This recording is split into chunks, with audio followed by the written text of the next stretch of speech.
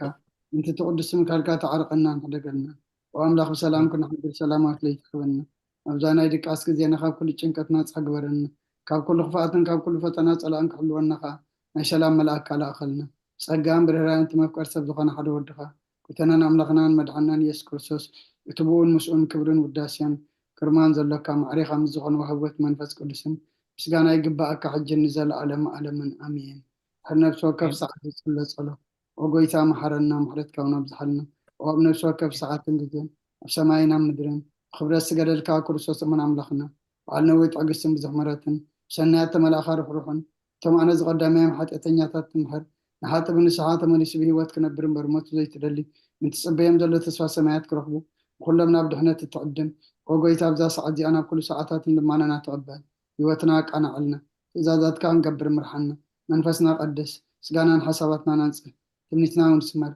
همامنا فوس حتياتنا حدا قلنا كاب كل خفا حزن سكات برد عنا بلونا ممكن نقاب قدسان ملاك حلونا نودات امنت كان من رحمة انتي نابت زي مرمرن زي وسان في التقام بس حد لنا اشغان زل علم بروخي امين وقويتا بقعات كبرنا مسكانا غمجلنا خنصلب سمايات نبرابونا سمكا يقدس مقصد وعد كان تاب سمايكم دما مدريكم نعلات مقبنا على محبنا انا نزودلونا قولوا كم زحدقنا لهم بدلنا نقصنا تقلنا فقفاد احنا ننام بلفة نايت اتولنا من قسن حيلن كبرن نزل علمنا تكايما امين اوزت يا مريم بنا قدس جبريل ملا سلام تاع سلام لك حلنا غدن قلي خيب سغاخون دنقلي خيب ادا ايزابير صباط قويتا سراوي سلام لك له سغي كاب عن السبرختي خيب فركر سوم برخيو او ملتصقا ايزابير مساخي او فست دسبلكي عطياتنا سريلنا نفت ودخ يسوع كريستوس من تانا محرت لمننا امين لاي كبرن مسكانا نعم لخيخون يقدر يتقبل له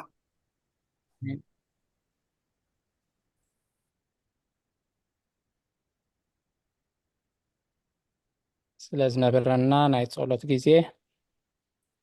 እግዚአብሔር ይመስገን።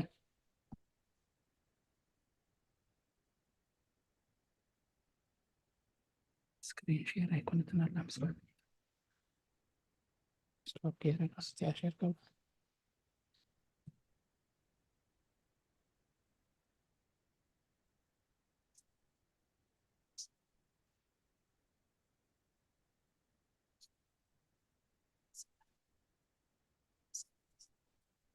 ንዝነበረና ናይ ጸሎት ጊዜ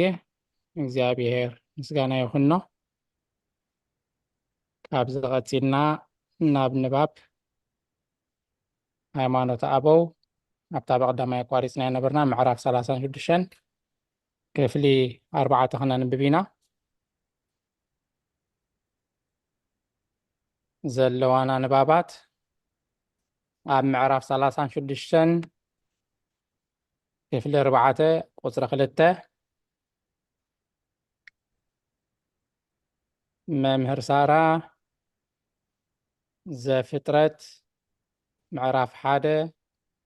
ቁፅሪ 26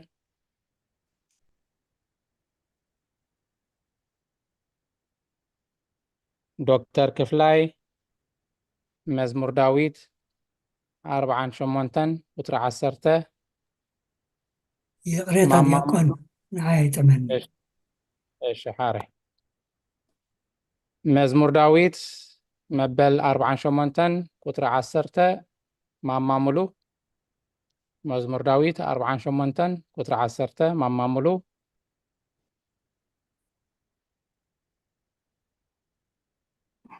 الراي تقبل هلك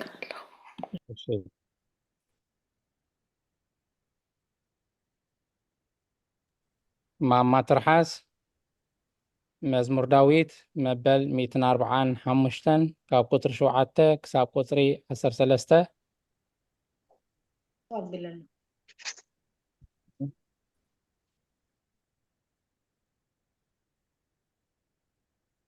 ማማ ትምኒት ትንቢት ዳንኤል ምዕራፍ 7 ካብ 9 ክሳብ 14 ትንቢት ዳንኤል ምዕራፍ 7 ካብ 9 ክሳብ 14 እሺ እዚአን ተንባብ ደለዋ እሺ ናይ ሎሚ ምዕራፍ 36 ክፍሊ 4 እዩ ካብ ቁፅሪ 1 ጀሚርና ከም ዝስዕብ ነንብብ እዚ ናይ ኑሲስ ኤጲስቆጶስ ቅዱስ ጎርጎርዮስ ብዛዕባ ንስሓን እቲ ካብ ሓጢኣቱ ዝንሳሕ ዕረፍትን ሓጎስን ከም ዝረክብን ኣብ ዝደረሶ ድርሳኑ ከም ዝበለ እግዚአብሔር ብኩሉ ግብሩ ብሩኽ እዩ ብኩሉ ቋንቋታትን ዘረባ ኣህጉራትን ከዓ ኣዝዩ ምስጉን እዩ ንዓና ብምፍቃሩ ካብ ዘይምንባር ናብ ምንባር ኣምፀአና ንባብ ዘፍጥረት 1:26 ኣራይ ኣምላክ ከዓ ብመልክዕና ከም ምስልና ሰብ ንግበር ንኣሳ ባሕርን ንኣዕዋፍ ሰማይን ንእንስሳን ንብዘላ ምድርን ኣብ ምድሪ ለመም ንዝብል ኩሉ ለመምታን ይግዝኡ በለ عليه تسمعنا መዝሙር ዳዊት ምዕራፍ 48 ፍቅዲ 10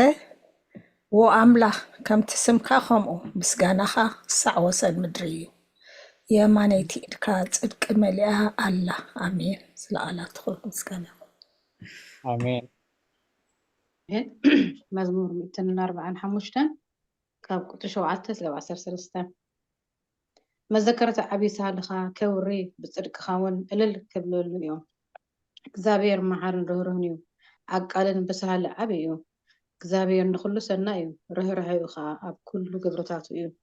ወእግዚአብሔር ኩሉ ግብርታትካ ከማሰውካስ ቅዱስካን እውን ክባርኹስ እዮም ግብርታት ሓይልኻን ክቡር ግርማን መንግስትኻን ደቂ ሰብ መንቲ ከፍልጦ ክብሪ መንግስትኻ ክዛረቡ ስልጣንካ እውን ክነግሩ እዮም መንግስትኻ መንግስቲ ዘለዓለም እያ ግዛትካ ከዓ ንውልድ ወለዶ ይነብር አሜን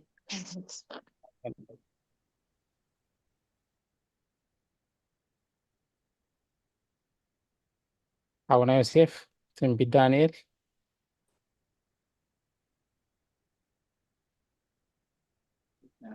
ዮሴፍ ትምኒት ዝኻይብካ ይመስለኒ ዲያቆንሓ اوكي ايش قريتها كم ببالا سن ببالا يوسف قوي انا ببي معرفة يا مسيلاتني قريتها ايش تنبيت دانيال معرف شو عدت كاب قطة شعت تخصع 14 أنا زفانات كساع زنبرو تمت نبركو عدد انتاوي زمعالتو دما تقمت كداونتو صعدا كم برد تصغري رؤسو خا كم تصغري أمري إيو زفانو هالهال تحاوي منكر كرو دما بهور حاوي إيو واحزي حاوي يوحز كاب قدمي إيو خا يوص نبره شعو جيزي شح يقلقلو الفي جيزي الفي دما أب قدمي إيو يقومم نبرو قويمم نبرو فردي هنا مصحفتون تقلت شعو أنا بزعبا اتقرني تزاربو دمتي عبيتي قالات طمتكو إتي أراويت كساع زقتل طمتكو سقوط أفئة من تخندد كأنا حاوي توهبه كابتوم زترفو أراويت دما قزقاتهم توسده منا هيوت قنا نزمنن نوسون جيزين توسخلهم برايات ليتي اتمت نبركو انهو خا ود سب زمسل بدبنا سماي يمጽ ነበረ ናብቲ ጥንታዊ መዓልቱ ድማ በጽሐ ናብ ቅድሚኡን ኣቕረቦ ኩላቶም ኣሕዛብን ወገናትን ቋንቋታትን ከገልግልዎስ ግዝኣትን ክብሩን መንግስትን ንኡ ተዋህቦ ግዝኣቱ ዘይሓልፍ ዘለዓለማዊ ግዝኣት እዩ መንግስቱ እውን ኮቶ ኣይክጠፍእን እያ ኣሜን امين بعده تسمع لنا اتلا دلا نباب اب قطر 4 حاونا يوسف تنبيت دانيال معرف 3 كاب قطر 1 صف 5 تنبيت دانيال معرف 3 كاب 1 صف 5 عرينا يكون بدحرزي نخل ساعة زنبر بخل كبر أعناق زجيت أنا يزال علم أخلي المنجستي شلمنا ንሳቶም ከዓ እቲ ከም ብደረቕ ብማእከል ባሕሪ ዝተመላለሰ ገባር ዓበይቲ ተኣምራት ብልሳን ክቡር ነቢ ዝተዛረቦም ቃላት እዮም። ከምቶም 3 መንእሰይ ኣእጋሮም ብሓዊ ዘይነደዳ ክዳውንቶም ከዓ በቲ ጨና ትኪ ዲንን ሃልሃል ተሓውን ዘይጨነወ ክዳኑ ኣይጠልቀየን ኣእጋር እውን ኣይረሓሰን። ትንቢት ዳንኤል ምዕራፍ ትንቢት ዳንኤል ምዕራፍ 3 ካብ 1 ክሳብ 5 ንጉስ አቡከነፃር ድማ 60 እመት ዝቁመቱ 6 እመት ዝውርዱ ናይ ወርቂ ምስሊ ገበረ ኣብ ጎልጎል ዱራ ኣብ ኣውራጃ ባቢሎን ኣቆሞ ንጉስ አቡከነፃር ከዓ ንመሳፍንትን ሽሞኛታትን ራእሰታትን ዳኛታትን መገብትን ኣማኸርትን ሓልቁን ኣብዚ በሃገሩ እተሾሙ ምስልነታት ነቲ ንጉስ ነቡከደነፃር ዘቆሙ ምስሊ ምእንቲ ክፅምብልዎ ክእከቡ ለኣኸሎም ሽዑ እቶም መሳፍንቲ ሽሞኛታት ራእስታት ዳኛታት መገብትን ኣማኸርትን ሓልቁን ኣብ በሃገሩ እተሾሙ ምስልነታት ነቲ ንጉስ ናቡከደነፃር ዘቆመ ምስሊ ክፅምብልዎ ተኣከቡ ኣብ ቅድሚ እቲ አቡከነፃር ዘቆሙ ምስሊ ከዓ ቆሙ እቲ ኣዋጅ ነጋሪ ዓዊሉ ኣቶም ህዝብታት ወገናት ቋንቋታት ደሃይ መለኸት እምብልታ መሰንቆ በገና ጭራ ዋጣን ነጋሪትን ብዘሎ መሳርያ ሙዚቃንን ምስ ሰማዕኹ ነቲ ንጉስ ናቡከደነፃር ዘቆሙ ምስሊ ወርቂ ፍግም ኢልኩም ክሰግድሉ ተኣዚዝኩም ኣለኹም ፍግም ዘይበለ ዘይሰገደ ግን ብኡ ኣብ ጉሁር እቶን ሓዊ ክድርበ እዩ ኢሉ ኣዋጀ። ቃልዎ ተስማዕልና ቀፂለን ዘለዋ ንባባት ዶክተር ጽጋብ ኦሪት ዘፀአት ምዕራፍ 14 ካብ ቁፅሪ 1 ክሳብ ቁፅሪ 28 ኣዴና ኤልሳቤጥ መልእክቲ ጳውሎስ ናብ ሰብ ቆሮንጦስ ቀዳመይቲ መልእክቲ ጳውሎስ ናብ ሰብ ቆሮንጦስ ምዕራፍ 10 ካብ ቁፅሪ 1 ክሳብ 5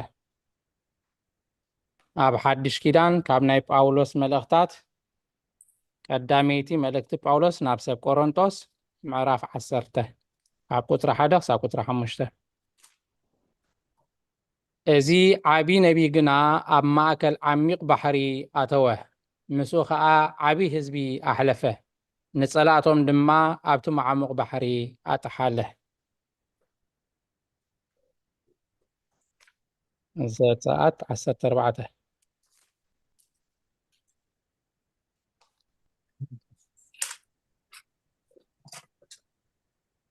ዶክተር ጽጋብ ትብሉ ዶ ትኸውን ኣለኹ ናብ እንግሊሽ ከያ ፀኒሕ ሶሪ እግዚአብሔር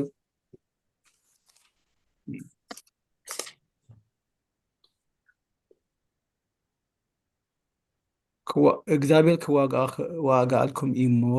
ህድኡ በሎም እግዚአብሔር ድማ ንሙሴ በሎ ስለምንታይ ንዓይ ትምህለል ንደቂ እስራኤል ክጓዓዙ ንገሮም ንስኻ ድማ በትርኻ ኣልዒልካ ኢድካ ናብ ልዕሊ ባሕሪ ዘርግሕ እሞ ምቐሎ ደቂ እስራኤል ከዓ ናብ ማእከል ባሕሪ ናብቲ ንቁፅ ይኣትዉ ኣነ ድማ እንሆ ልቢ ግብፃውያን ከትርር እየ ንሳቶም ከዓ ደድሕሪኦም ክኣትዉ እዮም እሞ ብፈርዖንን ብኩሎም ሰራዊቱን በሰረገላታቱን ብፈረሰኛታቱን ክኸብር እየ ብፈርዖን ብሰረገላታቱን ብፈረሰኛታቱን ምስ ከበርኩ ድማ ግብፃውያን ኣነ እግዚአብሔር ከም ዝኾንኩ ክፈልጡ እዮም እቲ ብቅድሚ ሰፈር እስራኤል ዝኸይድ ዝነበረ መልኣኽ ድማ ተላዒሉ ንድሕሪኦም ከደ እቲ ዓንዲ ደበና ከዓ ካብ ቅድሚኦም ተላዒሉ ኣብ ድሕሪኦም ደው በለ ናብ መንጎ ሰፈር ግብፃውያን ስፈር እስራኤልን ኣተወ ኣብኡ ከዓ ደበናን ጸልማትን ነበረ ናታ ለይቲ ከዓ ኣብርሃ ለይቲ ብምልእታ እቲ ሓደ ናብቲ ሓደ ኣይቀረበን ሙሴ ድማ ኢዱ ናብ ልዕሊ ባሕሪ ዘርግሐ እግዚአብሔር ከዓ ነቲ ባሕሪ ለይቲ ብምልእታ ብብርቱዕ ንፋስ ምብራቕ ኣልጊሱ ነቲ ባሕሪ ኣንቀጾ እቲ ማያት ከዓ ተመቕለ ደቂ እስራኤል ድማ በቲ ንቑፅ ናብ ማእኸል ባሕሪ ኣተዉ እቲ ማይ ከዓ ብየማነ ጸጋም ከም መንደቕ ደው ኣበለ ግብፃውያን ድማ ኩሎም ኣፍራስ ፈርዖን ሰረገላታቱን ፈረሰኛታቱን ደድሕሮኦም ገስገሶም ናብ ማእከል ባሕሪ ኣተዉ ኮነ ከዓ ሓለዋ ኣጋ ጽባሕ ምስ ኮነ እግዚአብሔር ካብቲ ዓንዲ ሓው ካብ ደበናን ናብ ሰራዊት ግብፃውያን ጠመተ ንሰራዊት ግብፃውያን ኣሸበሮም ነቲ ሰረገላታቶም ከዓ መንኮራኹሩ ኣምሊቑ ጭንቂ ተጓዕዙ ግብፃውያን ከዓ እግዚአብሔር ኣብ እንደኦም ምስ ግብፃውያን ይዋጋእ ኣሎ እሞ ኣብ ክንደኦም ምስ ግብፃውያን ይዋጋእ ኣሎ እሞ ኣብ ቅድሚ እስራኤል ንህደም በሉ እግዚአብሔር ድማ ንሙሴ ኢድካ ናብ ልዕሊ ባሕሪ ዘርግሕ እሞ እቲ ማያት ናብ ልዕሊ ግብፃውያን ናብ ልዕሊ ሰረገላታቶም ፈረሰኛታቶምን ይመለስ በሎ ሙሴ ከዓ ኢዱ ናብ ልዕሊ ባሕሪ ዘርግሐ እቲ ባሕሪ ድማ ብግዜ ጽባሕ በርቲዑ ናብ ምውሓዙ ተመለሰ ግብፃውያን ከዓ ክሃድሙ ከለዉ ተጓነፎ እግዚአብሔር ድማ ንግብፃውያን ናብቲ ማእኸል ባሕሪ ደርበዮም እቲ ማያት ከዓ ተመልሰ ነቶም ደድሕሮኦም ናብ ባሕሪ ዝኣቱ ንሰረገላታቶምን ንፈረሰኛታቶምን ንኩሉ ሰራዊት ፈርዖን ድማ ደፈኖም ካባታቶም ሓደ እኳ ኣይተረፈን አሜን አለወ ተስማልና ማማ ኤልሳቤጥ ኣዴና ኤልሳቤጥ ምዕራፍ 10 ኣብ ኣምልኾ ጣዖት ምጥንቃቕ ከም ዝግባእ ኦ ኣሕዋተየ ንኩላቶም ኣቦታትና ደመና ከም ዘጽለሎም ኩላቶም እውን ባሕሪ ኤሪትራ ከም ዝተሳገሩ ዘይትፈልጡ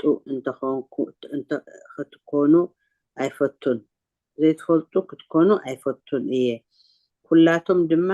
ሰዓብቲ ሙሴ ክኾኑ ብደመናን ብባሕርን ተጠመቁ ብደመን ብባሕርን ተጠምቁ ኩላቶም ከዓ ሓደ መንፈሳዊ ምግቢ በልዑ ኩላቶም እውን ሓደ መንፈሳዊ መስተ ሰተዩ ከመይ ካብቲ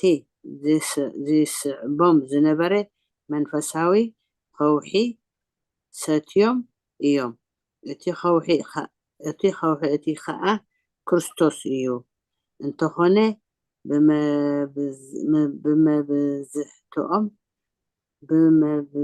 ብመብዝሕቶኦም ኣምላኽ ኣይተሓጎሰን ስለዚ ሬሶኦም ኣብ በረኻ ተበቲኑ ተረፈ አለወ ተስማዕልና አሜን ቀፂለን ዘለዋ ክልተ ንባብ ማማ ረዘነት ዘፀአት ምዕራፍ 3 ካብ 1 ክሳብ 8 ዘፀአት ምዕራፍ 3 ካብ 1 ክሳብ 8 ማማ ሙሉ ግብረ ሐዋርያት ምዕራፍ 7 ካብ 35 ክሳብ 38 ግብረ ሐዋርያት ምዕራፍ 7 ካብ 35 ክሳብ 38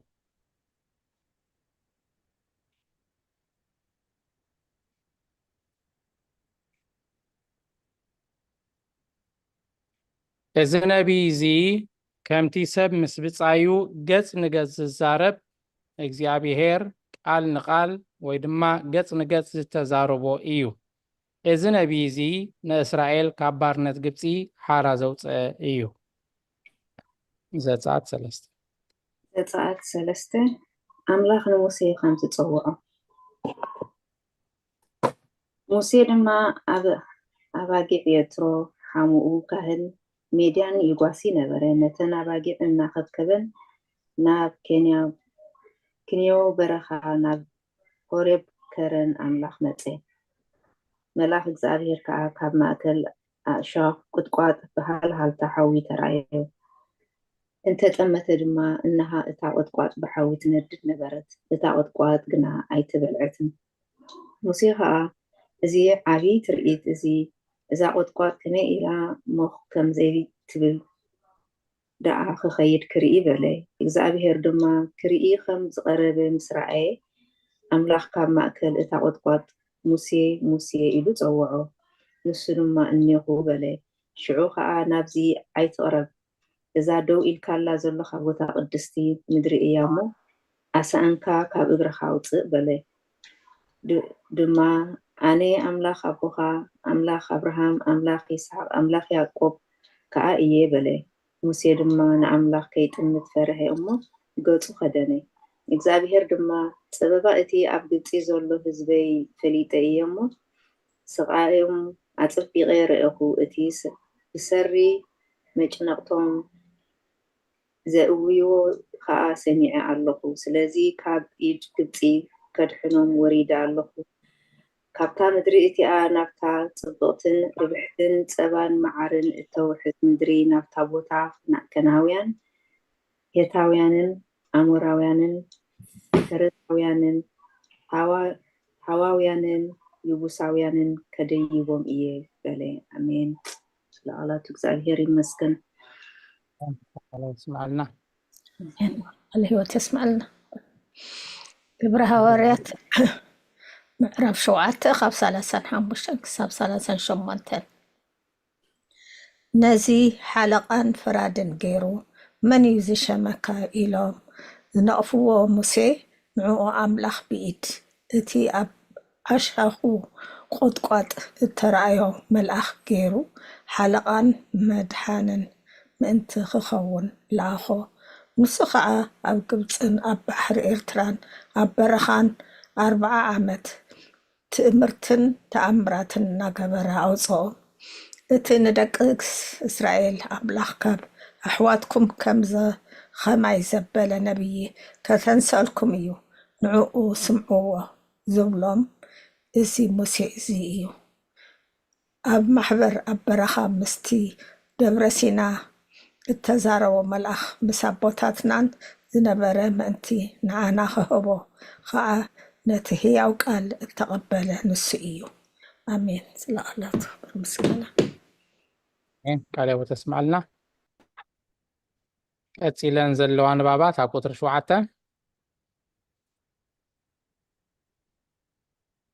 መምህር ሳራ ዘፀአት ምዕራፍ 7 ካብ 14 ክሳብ 21 ዘፀአት ምዕራፍ 7 ካብ 14 ክሳብ 21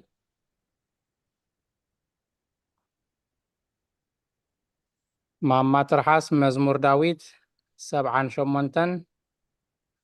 ቁጥሪ 4 መዝሙር ዳዊት ምዕራፍ 78 ቁጥሪ 4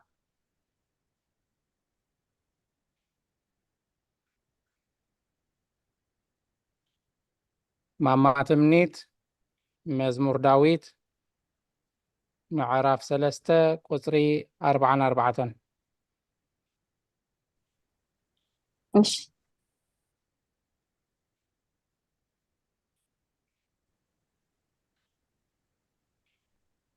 እዚ ነቢይ እዚ ኣብ ግብፂ ተኣምር ዝገለጸ እዩ እዚ ነቢይ እዚ ኩሎም ፍጡራን ዝተኣዘዝዎ ከምቲ ብልቡ ዝሓሰቦ ነቲ ማይ ባሕሪ ደም ናብ ምዃን ዝለወጦ ብኣፉ ከይተዛረበ ብሕልና ልቡ ኢዱ ናብቲ ባሕሪ ኣልዒሉ ኢዱ ናብቲ ባሕሪ ኣቢሉ ኣልዓለ እቲ ባሕሪ ድማ ደም ኮይኑ ተለወጠ ዘፀአት 7 ዘፀአት ምዕራፍ 1 ዘፀአት ምዕራፍ 7 ምዕራፍ 7 እዩ أو ኣብ 14 ካብ 21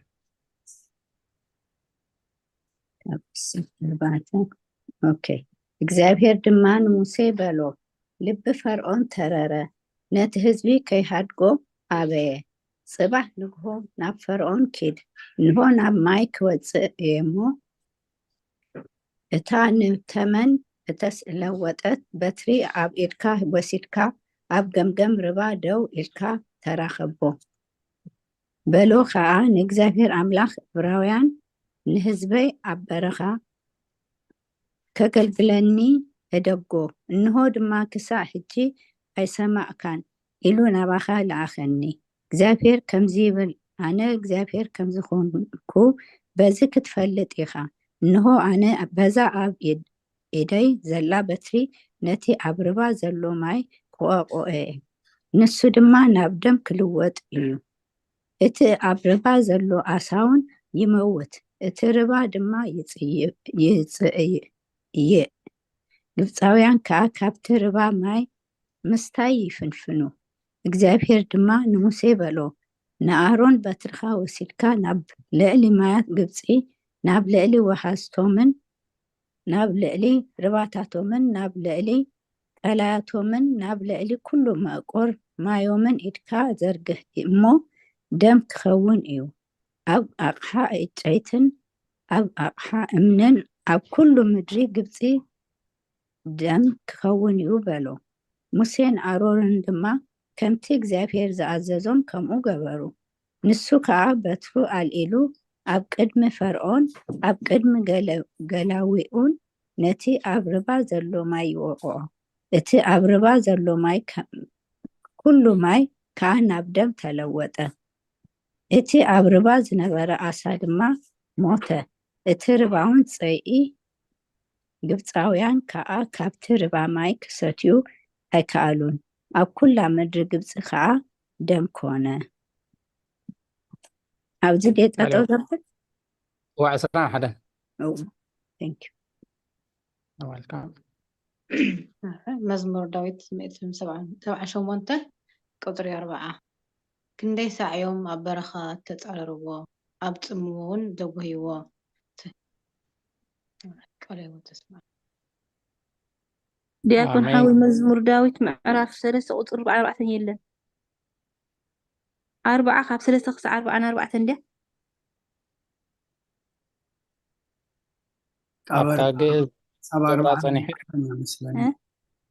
ካብ መዝሙር ዳዊት ምዕራፍ 4 ካብ 3 ክሳብ 44 እንደ ወትያ በጌጋ ካብ 4 ሳብ 44 እያ ትኸውን እታ ቁፅሪ ምዕራፍ መዝሙር 3 ሳብ 44 ናይ ትበፅሕኒ ሓፃር እያ هو تام ቅድሚያ ደላ መዝሙር ከዓ እታ 78 ኢላ ደላ ቁፅሪ ይገበረላን ስለዚ ምዕራፍ 78 ቁፅሪ 4 ኢላ ብድሕሪኡ ያ ምናልባሽ ምዕራፍ ምዕራፍ 4 ቁጥሪ 3 ክትከውን ትኽእል እያ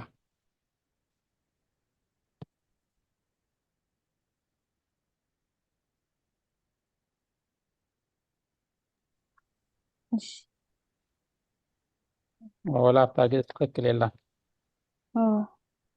ምዕራፍ 4 ቁጥሪ 3 ምዕራፍ 4 ቁጥሪ 3 ሓድሽ መዝሙር ምስጋና ንኣምላኽና ኣብ ኣፈይ ኣንበረ ብዙሓት ዝሪኦም ክፈርሁ ናብ እግዚአብሔር ክውከሉ እዮም እሺ ቃል ህይወት ተስማዕልና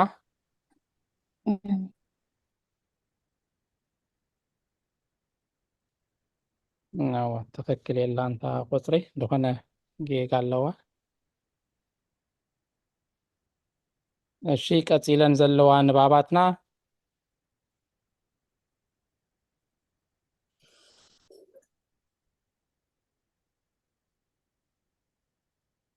ኣቡና ዮሴፍ ዘፀአት ምዕራፍ 8 ካብ ቁፅሪ 1 ክሳብ 30 نواحد ዘፀአት ምዕራፍ 8 ካብ ቁፅሪ 1 ክሳብ 30 ቀፂላ ደላ እውን ነዋሕያ ዶክተር ፅጋብ ዘፀአት ምዕራፍ 10 ካብ ቁፅሪ 1 ክሳብ 20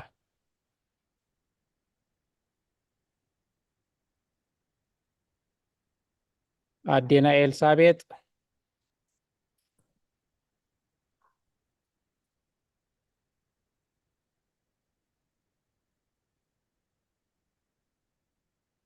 ድሕሪኣ ደላ ክበክን እየ ድሓን ሕፅር ዝበለት هو نوح كتبني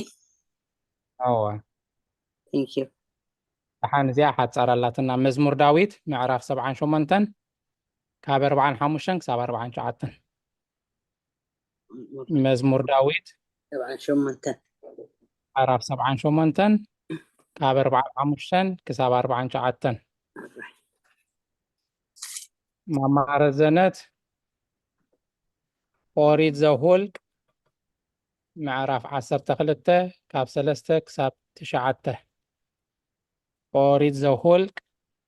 ምዕራፍ 12 ካብ 3 ክሳብ 9 ቀፂላ ደላ ንባብና መምህር ሳራ መዝሙር ዳዊት መበል 105 ካብ 24 ክሳብ 39 መዝሙር 105 ካብ 24 ክሳብ 39 ንባብ ቁጥሪ 8 እዚ ነቢይ እዚ ፅንፅያን ዕኮትን ዝናኸስ ሃመማን ኣንበጣን ኣብ ልዕሊ ግብፃውያን ዘውረደ እዩ ነዚ ኩሉ ድማ ካብኣቶም ቀልጢፉ ኣልገሶ ነዚ ነቢይ እዚ ባርያይ ሙሴ ካብ ኩሎም እዞም ብዘመኑ ኣብ ምድሪ ዘለው ለዋህ እዩ ብምባል እግዚኣብሔር ዝመስከረሉ እዩ ዘፀአት 8 ዘፀአት 8 ካብ 1 ክሳብ 30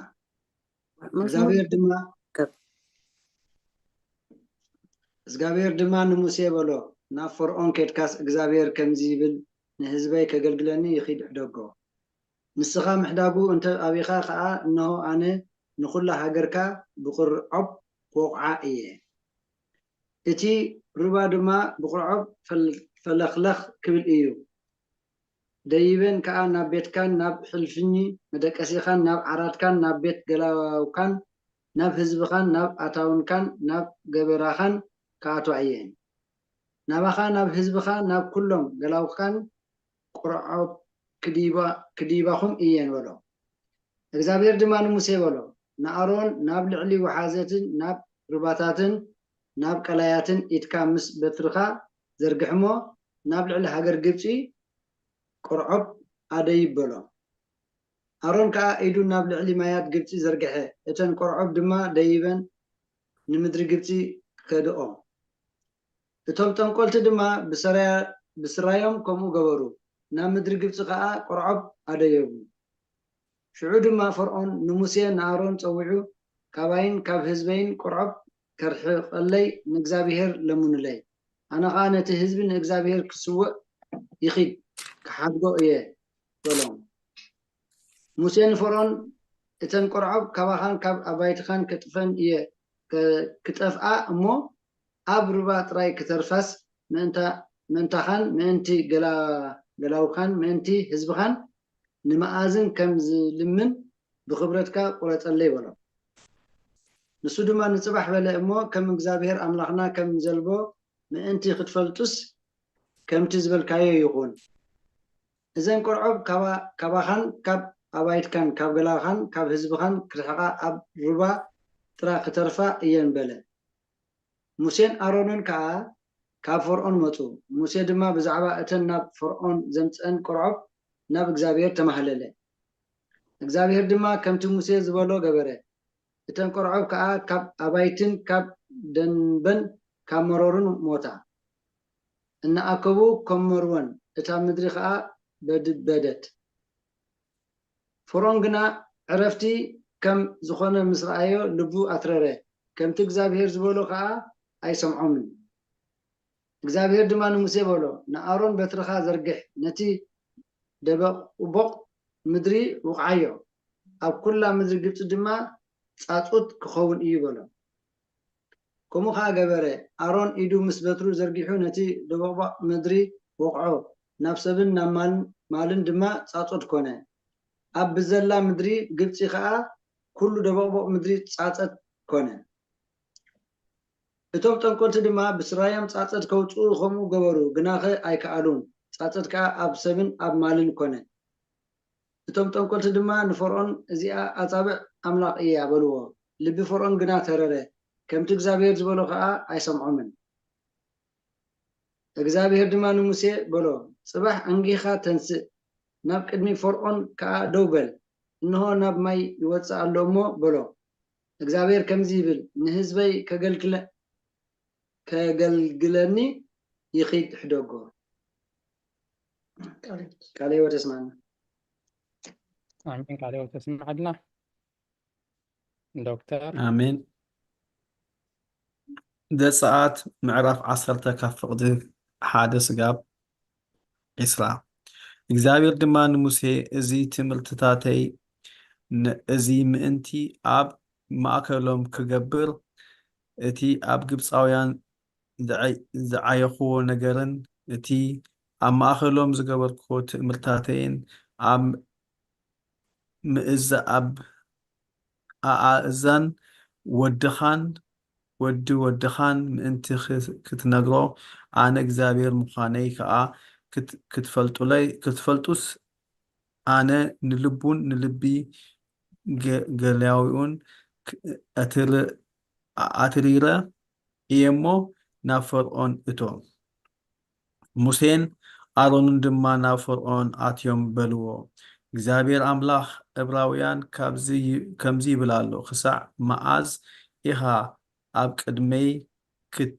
ከይትሕተት እትኣቢ ንህዝበይ ክገልገሉኒ ሕደጎም ንስኻ ንህዝበይ ምሕዳጉ እንተ ኣበኻ ግና እንሆ ጽባሕ ናብ ምድርኻ ኣንበጣ ከምጽእ እየ ንምድሪ ከዓ ክኸድና እዩ ገጽ ምድሪ እኳ ከይረኣዩ ኣይከኣሉን ነቲ ካብ በረድ ድሒኑ ዝተረፈልኩም ትርፊ ድማ ክበልዕዎ እዮም ነተን ኣብ መሮር ዘዕብየልኩም ኩለን ኣእዋም ከዓ ክበልዐን እዩ ኣብያትኻን ኣብያቲ ኩሎም ገሊያውኻን ኣብያቲ ኩሎም ግብፃውያንን ክመልእ እዩ ከምኡ ዝበለ ኣቦታትካን ኣብ ምድሪ ካብ ዝተፈጥሮላ መዓልቲ ጀሚሮም ክሳዕ እዛ መዓልቲ እዚኣ ኣይረኣዩን ተመሊሱ ከዓ ካብ ፈርዖን ወፀ ንፈርዖን ድማ ገላኡ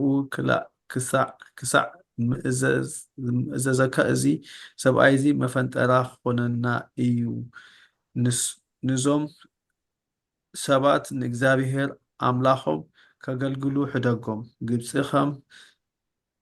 ዘጠፍአት ዶ ገና ኣይፈለጥካን ኢኻ በልኦ ሽዑ ንሙሴን ኣሮንን ናብ ፈርዖን መለሶም ንሱ ድማ ኪዱ እግዚአብሔር ኣምላኽኩም ኣገልግሉ እቶም ትኸዱ ግና መነመን እዮም በሎም ሙሴ ድማ በዓል እግዚአብሔር ከነብዕል ኢና እሞ ምስ ንኣሽቱናን ምስ ዓበይትናን ክንከይድ ኢና ምስ ኣወዳትናን ምስ ኣዋልድናን ምስ ኣባጊዕናን ምስ ኣሓናን ክንከይድ ኢና በለ ንሱ ድማ ከምቲ ኣነ ምስ ደቅኹም ዝሓደግኩኹም ከምኡ ከኣን እግዚአብሔር ምሳኻትኩም ይኹን ረኣዩ ክፍኣት ኣብ ቅድሜኹም ኣሎ ከምኡ ኣይኮነን ሰብኡ ደኣ ኺዱ ንእግዚአብሔር ኣገልግሉ እቲ ደለኽምዎ ከዓ ንሱ እዩ በሎም ኣብ ቅድሚ ፈርዖን ድማ ሰጎግዎ እግዚአብሔር ድማ ንሙሴ ምእንቲ ኣንበጣ ናብ ምድሪ ግብፂ ከይድይብ እሞ ንኩሉ ብቕሊ ምድሪን ነቲ በረድ ዝሓደጎ ኩሉን ክበልዕሲ ክበልዕሲ ኣእዳውካ ናብ ልዕሊ ምድሪ ግብፂ ዘርግሕ በሎ ሙሴ ከዓ በትሩ ናብ ልዕሊ ምድሪ ግብፂ ዘርግሐ እግዚኣብሔር ድማ ኣብታ ምድሪ ብኩላ እታ መዓልቲ እቲኣን ብኩለን ለይትን ንፋስ ምብራቅ ኣምፅአ ምስ ወግሐ ድማ እቲ ንፋስ ምብራቅ ኣንበጣ ኣምፅአ እታ ኣንበጣ ከዓ ናብ ልዕሊ ኩላ ምድሪ ግብፂ ደየበ ኣብ ኩላ ሃገር ግብፂ ድማ ኣዝዩ ብዙሕ ረገፈ ክንድኡ ዝበዝሑ ኣንበጣ ቅድሚኡ ኣይነበረን ብድሕሪኡ ከዓ ከምኡ ዝበለ ከቶ ኣይከውንን ምድሪ ክሳዕ እቲ ቅድምት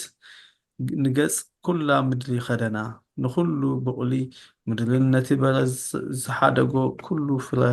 ኣውምን ድማ በልዖ ኣብ ኩላ ምድሪ ግብፂ ገለ ለምለም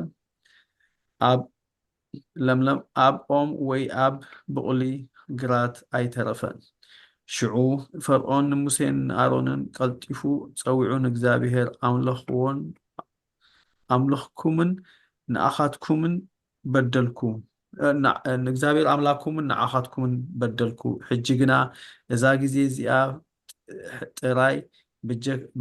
በጃኻ ሕደገለይ ግዜ ሞት እዚ ጥራይ ከተርሕቐለይ ድማ ንእግዚኣብሔር ኣምላክኩም ለምኑ በሎም ካብ ፈርዖን ወፂኡ ከዓ ንእግዚኣብሔር ለመነ እግዚኣብሔር ድማ ህቦብላ ንፋስ ምዕራብ መለሰ ነቲ ኣንበጣ ገፊፉ ከዓ ናብ ባሕሪ ኤርትራ ደርበዮ ኣብ ኩላ ምድሪ ግብፂ ሓደ ኣንበጣ እኳ ኣይተረፈን እግዚኣብሔር ግና ንልቢ ፈርዖን ኣትረሮ እሞ ንደቂ እስራኤል ኣይሓደጎምን ኣሜን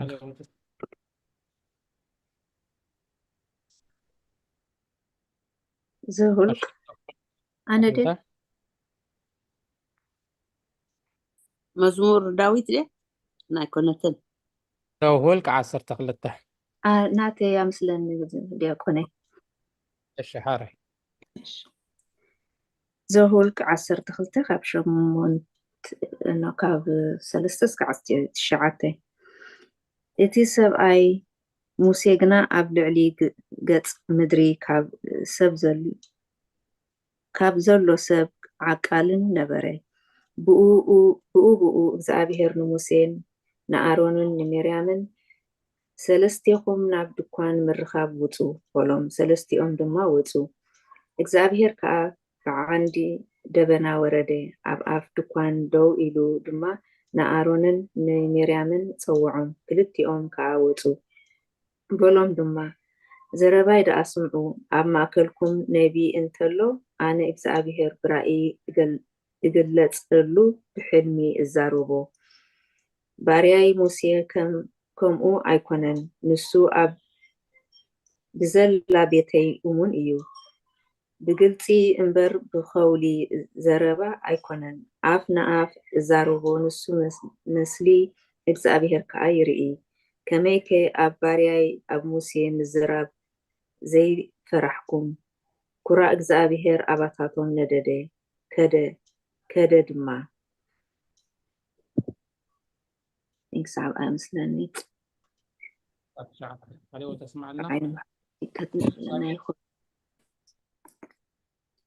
مزمور داويت دي حقي هو مزمور داويت 78 45 كل خبوق انت شجري اجري خبا 48 48 ها 45 هو كاب 45 كسب 49 ورح ዝበልዕዎም ተናኸስቲ ፅንፅያን ዘጥፍኦም ቆርዖባትን ሰደደሎም ብቃልያኦም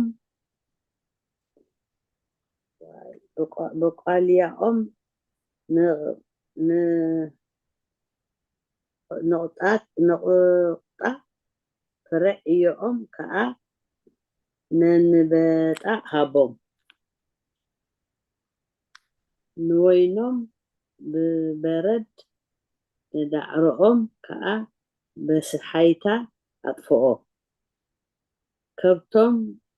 ንበረድ መጓሲኦም ከዓ ንመባርቕ ኣሕሊፉ ሃበን ናይ ጥፍኣት ልኡኻት ገይሩ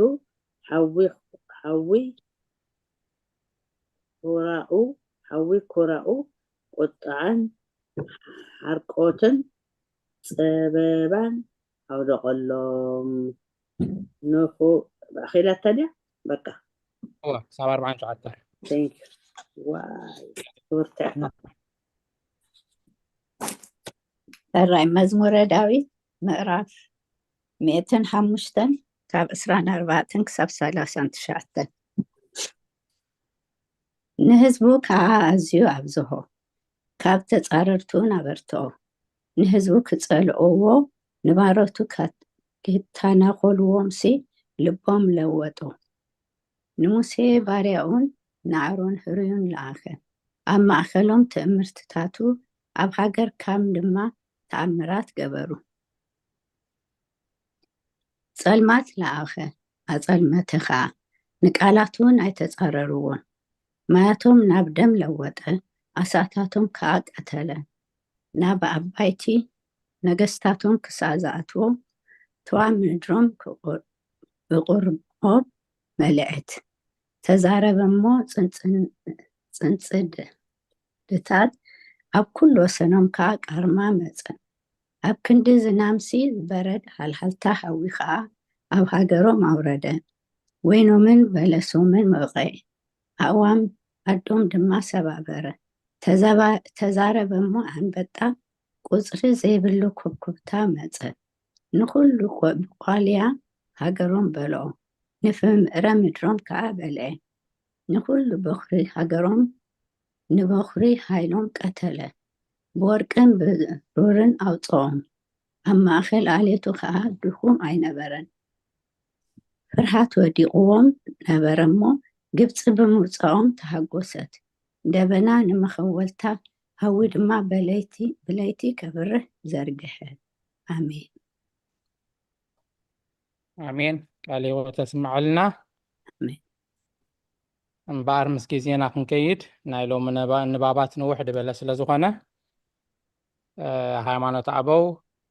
ናይ ቅዱስ ጎርጎርዮስ ምዕራፍ 36 ክፍሊ 4 ካብ ቁጥሪ 1 ክሳብ 8 ቁጥርታት ጥራይና አንቢብና ሎሚ እቲ ዝንበብ ክፋል ናይ መጽሓፍ ቅዱስ ብዙሕ ድበለ ንውሕ ድበለ ስለ ዝነበረ ንሎሚ ምስ ግዜና ክንከይድ ኣብዚ ከዓ ክለና እዩ መዝሙር ዝዝምረልና ናባኹም እዩ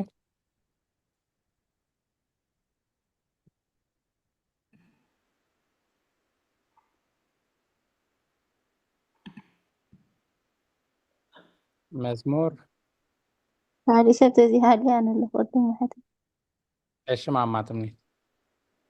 قديمة إيدي وتسين رأخيان ሕጂ መፅያት እንዎ ኣብዛ ስክሪን ማማ أنا ሙሉ حلا بتاشم ኦኬ እሺ تمنيتي أنا እንትን لو معدلها ዘምር ማዕረ أوكي እሺ ማማ أوكي اسمع هو المنفس قدس هذا أملاك أمين غير حكس أملاك فقد اللي كنبر بيتك كم فقد كاللوم نصعد كان باروتك بفتصم كبسلوم نتم قدسان كاتب المزمور እግዚአብሔር حكسني አሜን أملاك فقد اللي كنبر بيتك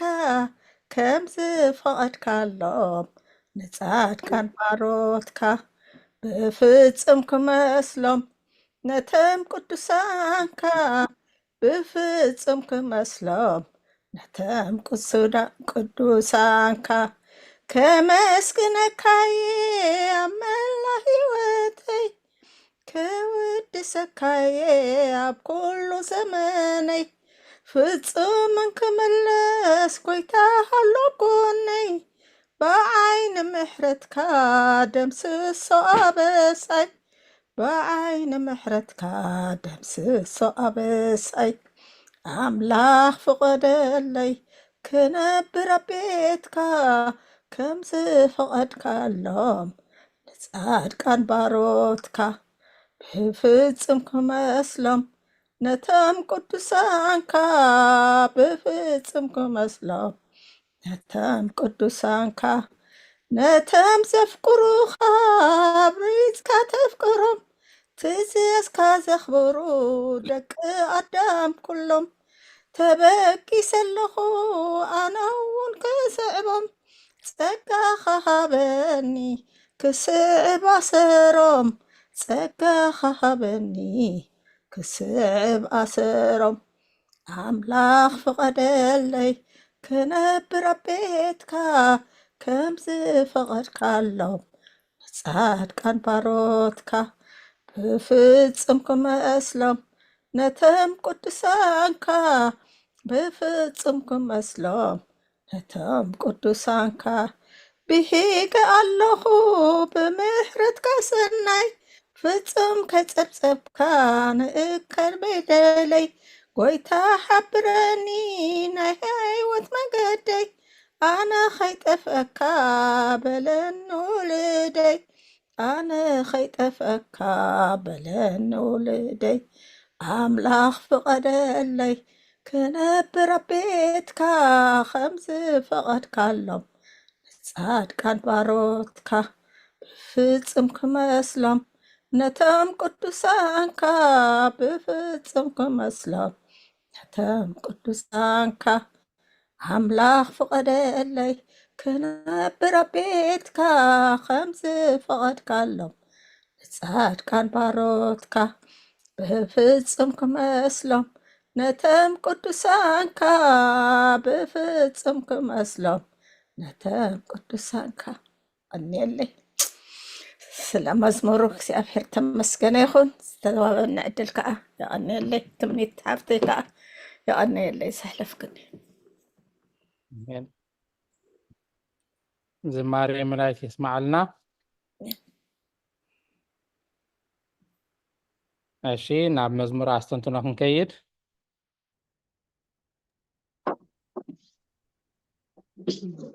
ያዕቆብ ኣለኻ ፍርሓስ እሺ ሓራይ ቀጽሊ። እሺ መዝሙር ዳዊት ምዕራፍ 26 ካብ 1-6 ትብል ግን ተሓንኩ ወላኹም በዳ ወእግዚአብሔር ብንጽና ተመላይ ስኸይ ተሓንኮልኩ ከዓ ኣብ እግዚአብሔር ተወኪለ እሞ ፍረደለይ።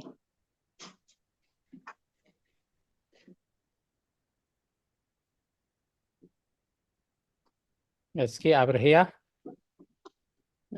ወእግዚአብሔር ከስጋብ 6 እንዴት ትኸይድ ግን ከይሕብል ኢልያ ግዜ ከይወስድ ወእግዚአብሔር ብንጽና ተመላሊስ ከይተሓንኮልኩ ከዓ ኣብ እግዚአብሔር ተወኪለ እሞ ፍረደለይ። እግዚአብሔር መርምረንን ተዓዘበንን ልበለይ ኩለይተይ ከዓ መርምሮ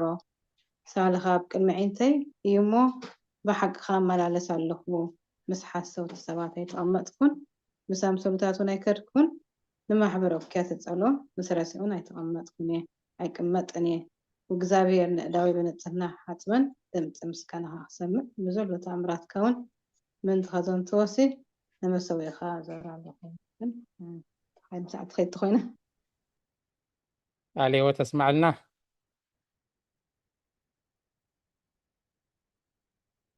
እሺ ካልእ ተወሳኺ ኣስተንትኖ።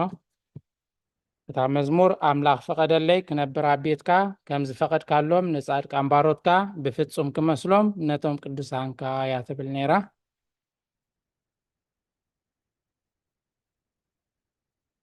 ከምቶም ቅዱሳንካ ንሕና ድማ ኣብ ቤትካ ክንነብር ኣምላኽ ፈቐደልና እያ እታ መልእኽቲ ናይታ መዝሙር።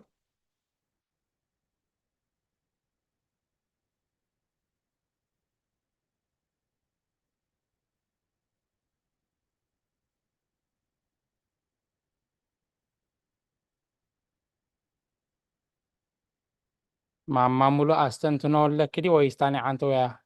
ኢድ ሓፊላ ኣላ ሓሳብ ተለኪ ቀጽሊ ናይ ዓንተ ወያ ለወረ ገበርኩባ ሶሪ እና ጸገሜን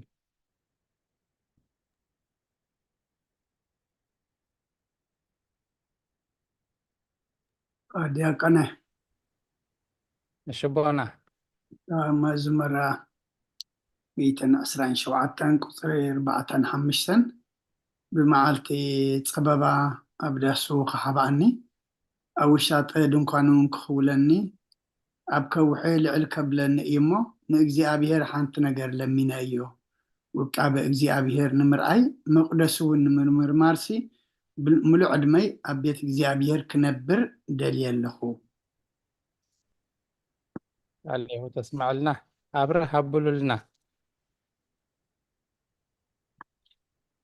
ሕራይ ኣምላኽ ፍቐደለይ ኣብ ቤትካ ክነብር እንድያ እታ መዝሙር ብዙሕ ትዳጋገም ነይራ ቅዱስ ዳዊት ድማ ኣብ መዓልቲ ፀበባይ ኣብ መዓልቲ መከራይሲ ኣብ ዳሱ ኣብ ውሻጠ ድንኳኑ ምእንቲ ክኽውለኒ ከምኡውን ኣብ ልዕሊ ከውሒ ልዕል ከብለኒ ንእግዚኣብሔር ሓንቲ ነገር ለሚነዮ ኢሉ እሱ ድማ እንታይ እዩ ውቃበ እግዚኣብሔር ንምርኣይን መቅደሱ ንምምርማርን ሙሉእ ዕድመይ ድማ ኣብ ቤት እግዚኣብሔር ክነብር ደልየ ኣለኹ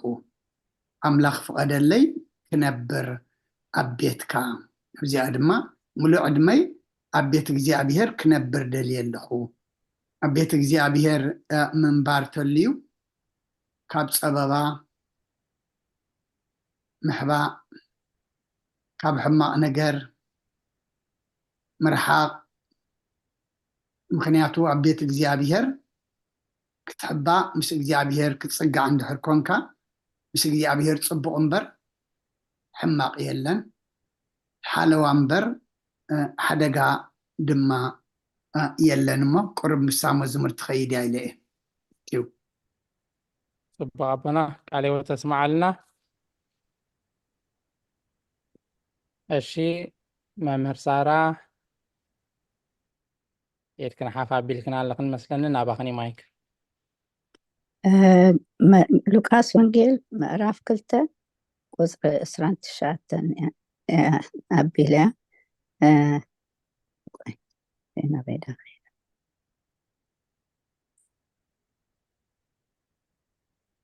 እቲ ኩሉ ሻዕ ምሸት ነንብቦ ጸሎትና ጊዜ ነጽልያ ታሽመያ 29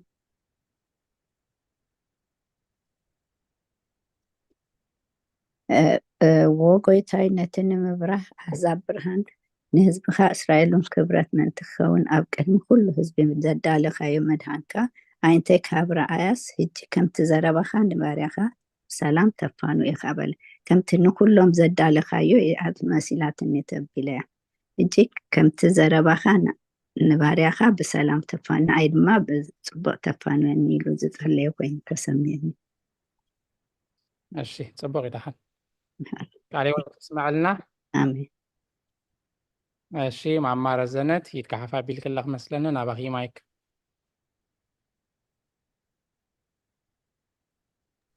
እሺ ኣብ ክፍትን የመዝሙር ዳዊት ምዕራፍ 5 ቁፅሪ 7 ኣነ ግና ብብዝሒ ሳህልኻ ናብ ቤትካ ከኣቱ ብፍርሃት ናብ ቅድስቲ መቅደስካ ኣቢለ ክሰግድ እየ ንሳት ከይተ ኮይነ ኣምላኽ ፍቐደለይ ናብ ቤትካ ከኣቱ عليه تسمع لنا تخكل أبزا ناي مقدسنا ناي مدهاني ألم تا مقارجة تتعيف هذا لا تغسن السايا عليه تسمع لنا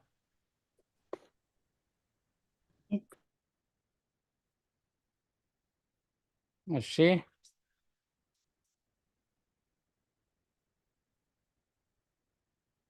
أنت عدل كذبيه ተዘይብልና ናብ ታርስና ተመሊስና ብዛዕባ ዝሎሚ ዝተምሃርናዮ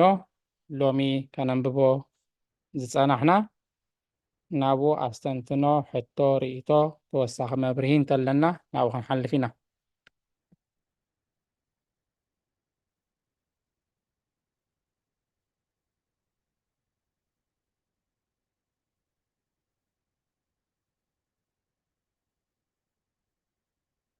ኣራይ እምበኣር ሓሳብ ተዘይብልና ኣብዛ መዝሙር ኣነ ሓንቲ ጠቕሲ ሂበ ናብታ ኣስተንትኖ ናይ ትምህርትና ክንሰግር ኢና ናተይ ድማ መዝሙር ዳዊት መበል 84 ካብ ቁጥሪ 1 ጀሚረ ዎ ጎይታ ሰራዊት ማሕደራትካ ክንደይ ባህ ዘብላ እየን ነፍሰይ ንኣፀድ እግዚኣብሔር ትናፍቆን ሃረር ትብሎን ኣላ ነፍሰይን ስጋይን ንህያው ኣምላኽ እልል ይብላሉ ዕፉ እኳ ቤት ረኸበት ሎኻኺቶ እውን ጨቓዊታ እተንብረላ ቤት ረኸበት መሰዊኢታትካ ዎ ጎይታ ሰራዊት ንጉሰይን ኣምላኸይን ኣብ ቤትካ ዝነብሩ ብፁዓን እዮም ኩሉ ግዜ ይውድሱኻ ኣብ ቤትካ ዝነብሩ ብፁዓን እዮም ኩሉ ግዜ ይውድሱኻ ነፍሰይ ንኣፀድ እግዚኣብሔር ትናፍቆን ሃረር ትብሎን ኣላ ትሕት ኢሉ ሽዑ ኣብ ቁጥሪ 10 ከዓ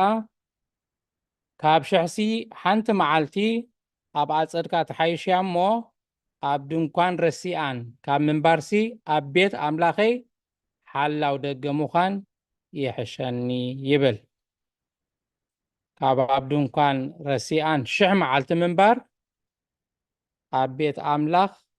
ዋርድያ ምዃን ሓላው ደገ ምዃን ይሕሸኒ ኢሉ ክሳብ ክንደይ ኣብ ቤት ኣምላኽ ምንባር ጥዑም ምዃኑ ወላ ዋርድያ ኮይነ ኣብቲ ቤትካ ክውዕል ይሕሸኒ ኢሉ እሞ እግዚአብሔር ኣምላኽ ኣብ ቤቱ ስለ ዝኣኻኸበና ክብርን ምስጋናን ንዑ ይኹኖ ኣብ ቤቱ ክንነብር ድማ ከምዛ ኣብዛ መዝሙር ክንዝምራ ፀናሕና ኣብ ቤቱ ክንነብር ከዓ ይፍቀደልና እግዚአብሔር ኣራይ ናብቲ ኣስተንትኖ ንባብና ክንከይድ ናይ ሎሚ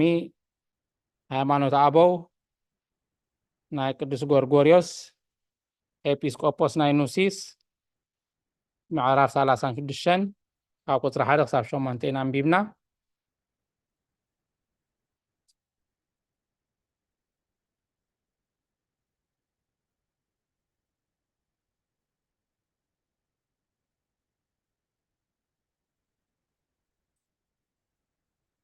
እሺ ካልኦት ክሳብ ንዳሎ ሓሳብና ክሳብ ንኣኻኽብ ኣቤ መርጌታ ሓሳቦም ከካፍሉና እዮም ብድሕሪኡ ናብ ዶክተር ጽጋብያ ኢትካ ሓፍ ኣቢልካ ኣለኻ እሺ ቅድም ናባኻ ፈቂዶሙልና ኣለዉ የነታ ድሕረቦና እሺ ነቦና ሂብካ ይምዳ ድሕረም ኣለኹ Thank you. ما وعلكم حزب እግዚአብሔር دحن وعلكم እግዚአብሔር ይመስገን ቋድ ሐመጻኹም ሰላም ጸናሐኹም ሰላም ጸናሐኹም على ህይወት يسمعلنا كلكم حزب እግዚአብሔር حساب الساعة بدحن سلام عقيبو بز ቅዱስ አገልግሎት ክንረኸብ ዝፈቀደልና ዝረዳአና ዝደገፈና ልዑለ ባህሪ ፈጣሪና አምላከ ቅዱሳን ናይ ባህር ምስጋና ይብጽሐዮ ምናልባት ደንጉና ዝኣተና ወይ ትርእስቲ ዘይሓዝናዮ እንተደኣ ሃሊና ከም ተሓውና ዲያቆን መሓሪ ዝገለጸልና ኣብ ሃይማኖት ኣበው 36 ኢና ዘለና ካብ 1 ክሳብ 8 ኢና አንቢብና እዚ ክፍሊ እዚ ራብዓይ ክፍሊ ማለት እዩ ምዕራፍ 16 17 ብሙሉእ ሒዝዎ ኣሎ እቲ ዝነውሐ ክፍሊ ማለት እዩ ካብቲ ሕጂ ክሳብ ሕጂ በፂሕናዮ ዘለና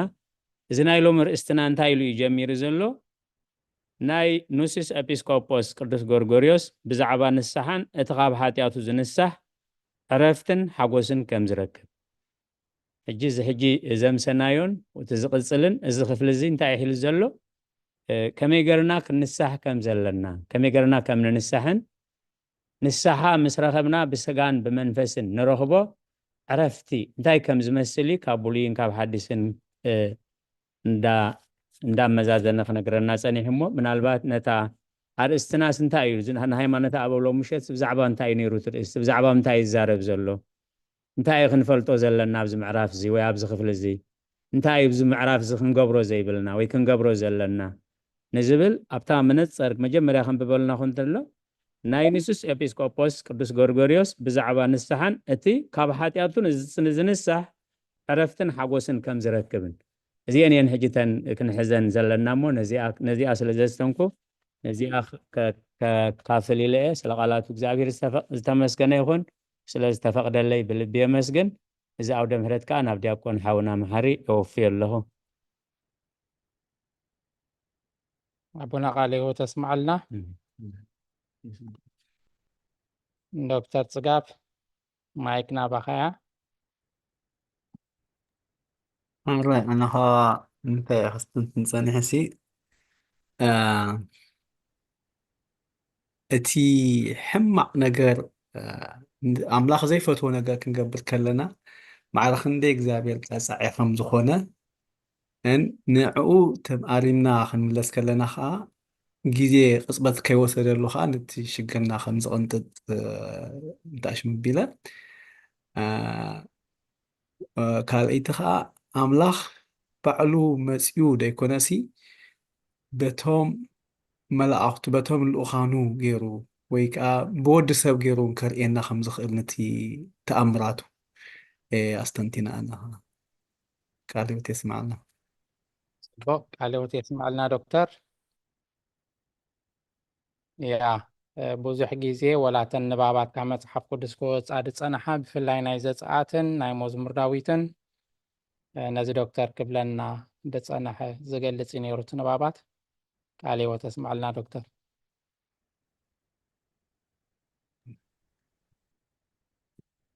እሺ ናባኹም እዩ ስድራ እግዚኣብሔር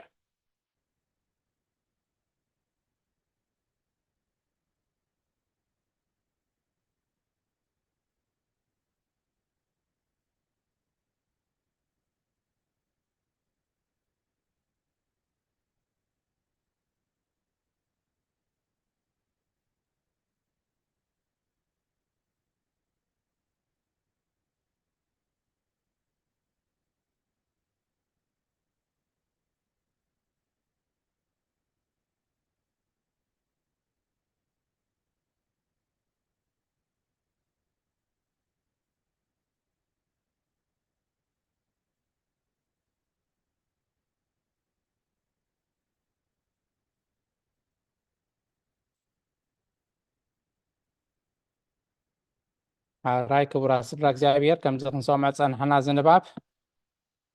መጀመርታ ብዛዕባ ንስሓን እቲ ካብ ሓጢኣቱ ዝተነስሐ ሰብ ድማ ካብ እግዚኣብሔር ዕረፍትን ሓጎስን ከም ዝረክብ ጀሚሩ ብድሕሪኡ ከዓ እግዚኣብሔር ብኩሉ ቋንቋታት ብኩሉ ዘረባታት ናይ ኣህዛብ ምስጉን ምዃኑ ስለ ዘፍቀረና ከዓ ካብ ዘይምንባር ናብ ምንባር ከም ዘምፀአና ካብ ዘይምህላው ናብ ህላዌ ብፍጥረት ከም ዘምፀአና ምስ ነገረ ብድሕሪኡ ከዓ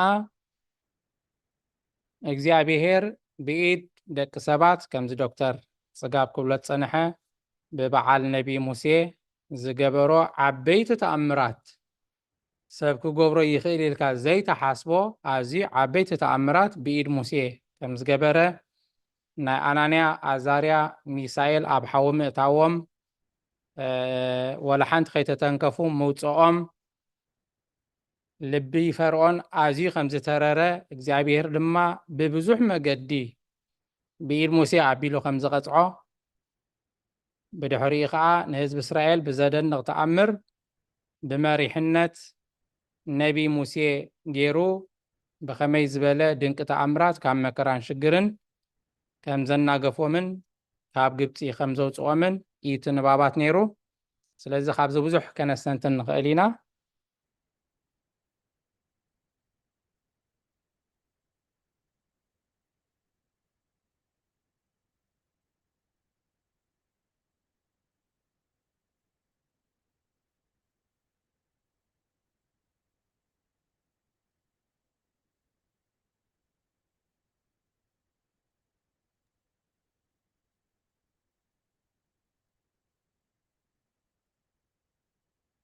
ኣራይ ዲያቆን ካልእ እንተዘየልዩ ኣነ ኣለኹ እሺ ዶክተር ናባኹም እዩ እሺ ክብሪ ይሃለይ ኣስተንትኖይ ኣብ ቁፅሪ 2 ዝተመርኮሰ ኮይኑ ምስ ጥቕሲ ካብ መዝሙረ ዳዊት ከተሓሕዞ እዩ እሺ ኣብ መዝሙር ምዕራፍ 9 ፍቅዲ 1-2 ብምሉእ ልበይ ንእግዚኣብሔር ከመስግኖ ኩሉ ተኣምራትካ ክነግር እየ ባእኻ ክሕጎስን ክፍሳህን ወልዑል ንስምካ ክዝምር እየ። ኣብቲ ናይ ግእዝ ትርጓሚኡ ከዓ እገኒ ለከ እግዚኦ በኩሉ ልብየ ወእነግር ኩሎ ስብሃቲከ እትፌሳሕ ወእትሃሰይ ብከ ወእዝየምር ለስምከ ልዑል። ኣነ ከተኩረሉ ዝደለኹ እቲ ኩሉ ተኣምራትካ ክነግር ወይ ኩሉ እቲ መስተንክር ስራሓትካ እነግር ዝብል እዩ። በቲ ዘሎኒ ድሩትነትን ውስንነትን ኩሉ እቲ ዘገርምን ዘደንቕን ስራሓት እግዚአብሔር ክነግር ኣይክእልን። ግን በቲ ዝርዳእንን ዝተነበልናን ንሳኹም ከሰላስል ከስተንትን ክካፈልን ስለ ዝተፈቅደለይ ይቀኒለይ ምስጋና ንእግዚአብሔር። አሜን። ተኣምራት ዝበሃል እንታይ እዩ? እወ ኣብ ማይ ንዝሰጎመ ኣእጋሩ ምስ ዘይትርክስ ክዳኑ ምስ ዘይጥልቂ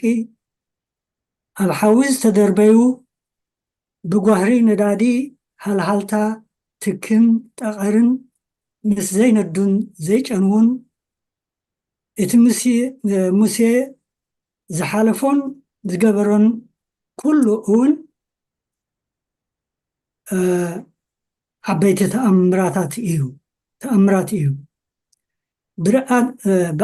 ብናትና ኣተሓሳስባ እዚ ኩሉ ከመይ ኢሉ ይኸውን? ከምቲ ኣብ መፅሓፍ ኢዮብ ምዕራፍ 5:9 ሰፊሩ ዘሎ ዓበይትን ዘይምርመርን ነገራት ክቁፀር ዘይከኣል ተኣምራት እውን ዝገብር ንሱ ኣምላኽና እዩ። ብዛዕባ ዓበይቲ ተኣምራት ክንዛረብ ንኽእል፣ ግን ከምቲ ኣብ ናይ ሎሚ ንባብና ማለት ምዕራፍ 36 ፍቅዲ 2 ዝተነበልና ከም ትጀሚሮ ዘሎ እግዚአብሔር ብኩሉ ግብሩ ብሩኽ እዩ። ብኩሉ ቋንቋታትን ዘረባ ኣህጉራትን ከዓ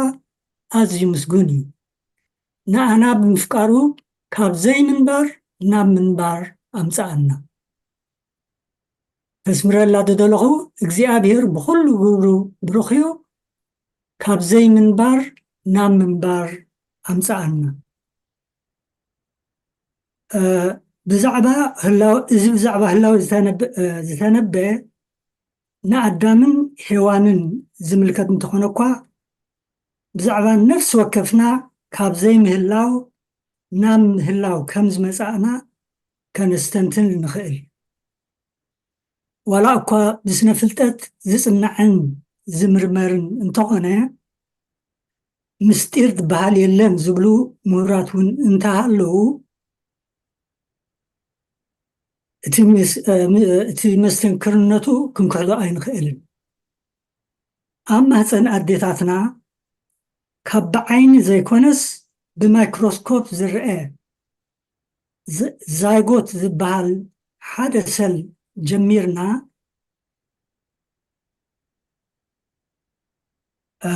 ርእሲ፣ ዓይኒ፣ መሓውራት ኩሉ ዘድሊ ህዋሳት ዘለዎ ሙሉእ ኣካል ኮይና ምውላድና እፁብ ስራሕ እግዚአብሔር እዩ። ኣብዚ ዓለም ምድራዊ ጉዕዞና ከነካይድ ከለና ከዓ ብዙሕ ነገራት ከነስተንትን ንኽእል ናብ ካልእ ከይወፃና ብዛዕባ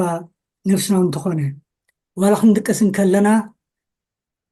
ብዘይ ዕረፍቲ እትሰርሕ ልቢ ሳምቡእ እዚ ኩሉ ኣለና። እንተ ደኣ ልቢ ጠጠው ኢላ ወይ ሳምቡእ ጠጠው ኢላ ሓሪፍና ማለት እዩ። ዋላ እንተኾነ እውን እዚ ስጋዊ ናይ ዓለም ህይወትና ምስ ሓለፈ ንዘለዓለማዊ ህይወት ዝተፀዋዕና ምዃንና ብምእማን ብመንገዲ እግዚኣብሔር ንክንዓቢ ምትጋህናን ምስዓርናን ተኣምራታዊ ህያብ እግዚኣብሔር እዩ እሞ ባሂበልና እንተሓጎስ ክብሪ ንዑ ይኹን ይቐኒየለይ። አሜን። ቃልዎት ተስማዕልና ቤ ዶክተር።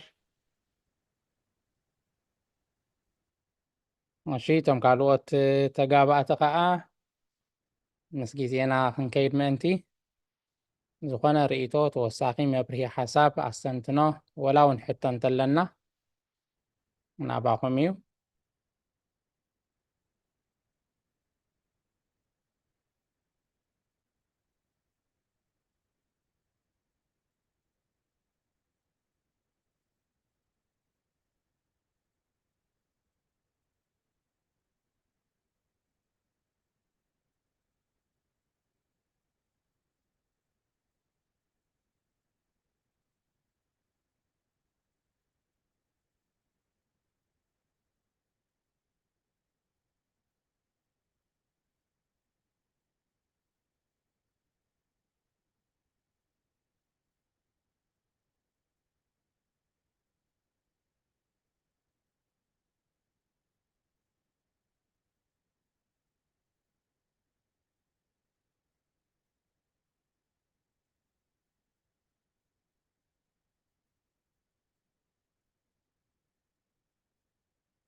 يقوني كابسول نلسي دل دخفتن ምናልባት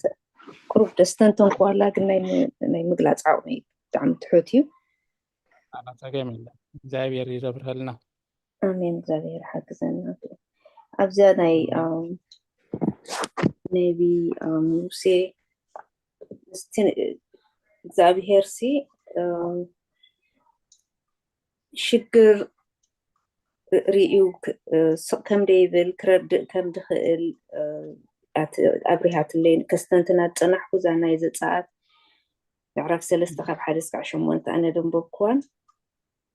ቲንክ ሙሉ ሓፍትና ዘንበበታ ናይ ግብሪ ሃዋርያትን ክትሓሓዛ ከለዋ ሲ እታ መጀመርያ ምስቲ ናሕና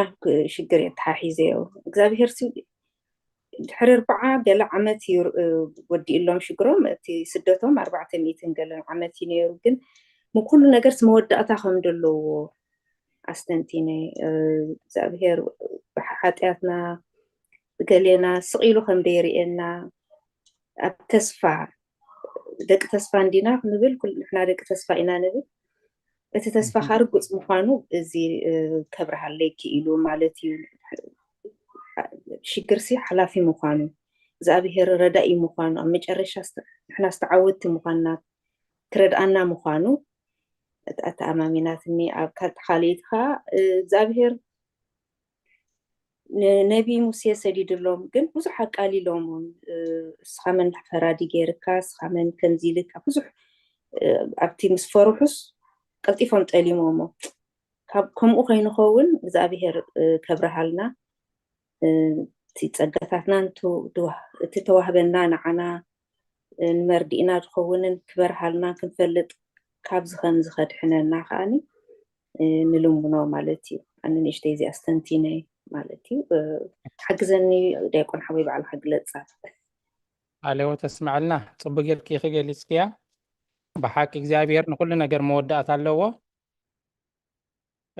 እግዚኣብሔር ክውድአልና እንድሕር ኮይኑ ግን ኣብ ፀበባና ኣብ ሽግርና ኮይንና ከነማርር ዘይኮንና ናብ እግዚኣብሔር ክንምህለልን ክንልምኖን እዩ ዘለና። ምክንያቱ ከምዛ ክትብልያ ፀናሕኪ ብሰሪ መጨነቕቶም ኢሉ ኣብታ ቁጥሪ 7 እግዚኣብሔር ድማ ፀበባት ኣብ ግብፂ ዘሎ ህዝበይ ፈሊጠ እየ እሞ ስቃዮም ኣፀቢቀ ረኣኹ እቲ ብሰሪ መጨነቕቶም ዘእውይዎ ከዓ ሰሚዐ ኣለኹ። ሕጂ ኣብ ስደት ኣብ መግዛእቲ ነዊሕ ስለ ዝገበሩ ጥራይ ዘይኮነ የእውዩ ናብ እግዚኣብሔር ልምኑ ከይተሓለሉ ንዓመታት ንእግዚኣብሔር እዚ ሳይሰምዕን እዩ ከይበሉ ማለት እዩ። ተስፋ ከይቆረፁ ለይትን መዓልትን የእውዩ ናብ እግዚኣብሔር ይምህለሉ ስለ ዝነበሩ እግዚኣብሔር ኣምላኽ ፍትሒ ከም ዘውፀሎም እግዚኣብሔር ይሰምዕ ምዃኑ ወላ ይንዋሕ ኢኺ ክትንትንልና ፀኒሕኪ። ብርግፅ ናይ ሰብ መወዳእታ ናይ ኣምላኽ መጀመርታ እዩ ንሕና ኣብ ንደኽመሉ ንሕና ምርር ኢልና ተስፋ ኣብ ንቆርፀሉ እግዚኣብሔር ግን ገና ሱርሒ እዩ ድጅምር እሞ እግዚኣብሔር ኣይድንጉን እዩ እግዚኣብሔር ከዓ ኣይቅልጥፍን እዩ ኣብ መዓልቲ እዩ ድምልስ ስለዚ እዛ ብገለፅ ክልና ኣዝያ ደስ ትብል ፅብቕቲ ኣሰንቱናያ ማማረ ዘነት ቃለ ህይወት የስማዕልና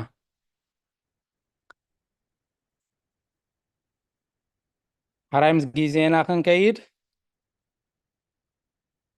ንሓደ ሰብ ዕድል ክህብ እሞ ሽዑ ናብ ቃለ ምዕዳንን ናብ መደምደምታን ናብ ኣቦና ከሕልፈኩም እየ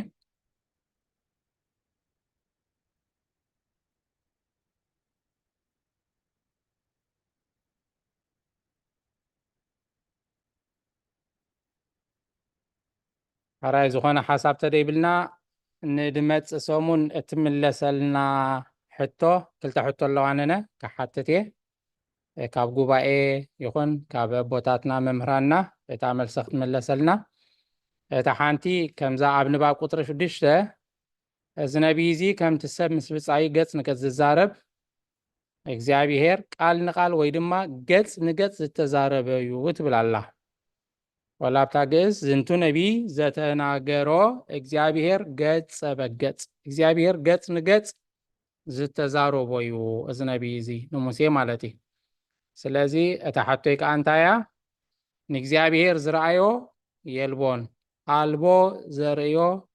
አልቦ ዘርእዮ ለእግዚአብሔር ጉምራ ንኣምላኽ ዝረአዮ የለን ኣብ ቁጥሪ 6 ንባብ ቁጥሪ 6 ያ ተንጠቕሲ ተጠቒሰን ዘለዋኻ ዘፀአት 3 1 ክሳብ 8 ያ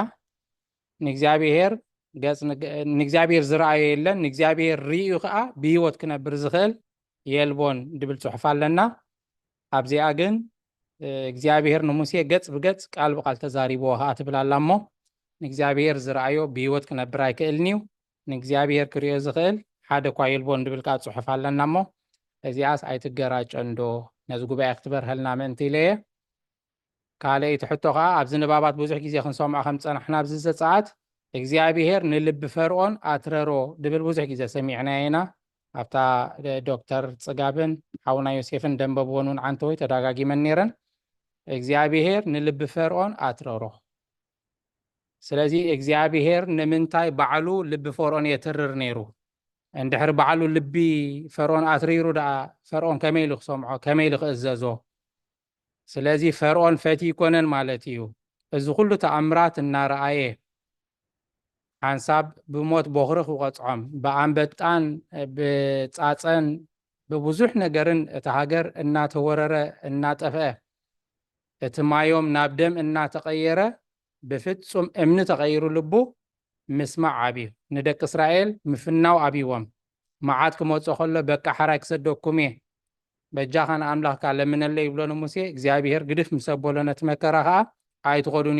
ኢሉ ከዓ ይዓብዮም ኣዝዩ ልቡ ተሪር ነይሩ ኣብ ብዙሕ ኣጋጣሚ እውን ከም መመሰሊ ይኸውን እዩ ከም ናይ ፈርዖን ተሪር ልቢ እናተባህለ እሞ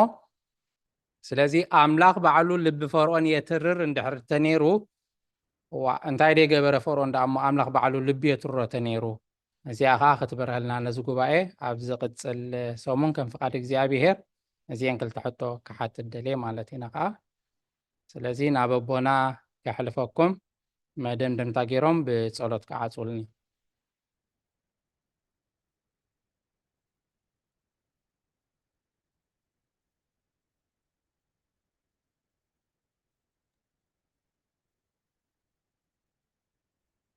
ኣራይ ዲያቆን መሓሪ ቃለ ህይወት እስማዕልና ዘመን ኣገልግሎትካ ይባርኽ ኣብ ዓብ ነገር ድማ ዘብፅሕካ እግዚኣብሔር ሓሳብ ልብካ ይስምረልካ ከምኡውን ኣቦና ቃለ ህይወት እስማዕልና መዝሙር ዝዘመርኪ ሓፍትና ሙሉ ኩልኩም ድማ ኩልኸን ነዚ ምዕራፋት ብምንባብ ነታ መዝሙር ብጥቕሲ ንምግላፅ ካብቲ ክንመሃሮ ዘምሰና ድማ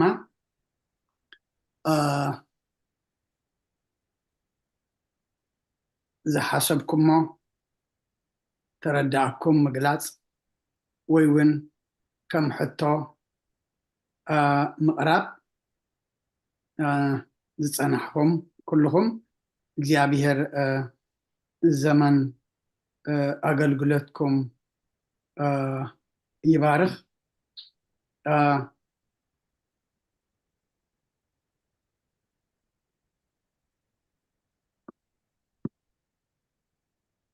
አራይ እታ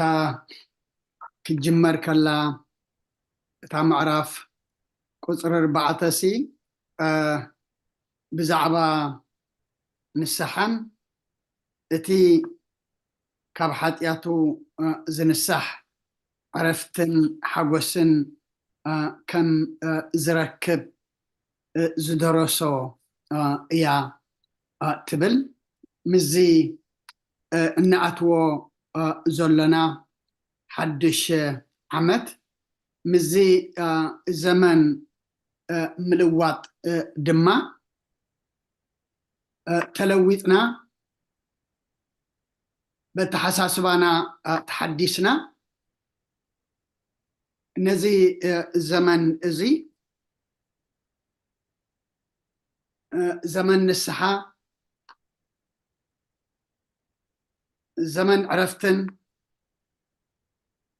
ሓጎስን ክኾነልና ንሕና ድማ ነቲ ድሕሪ ንስሓ ዝርከብ ዕረፍትን ሓጎስን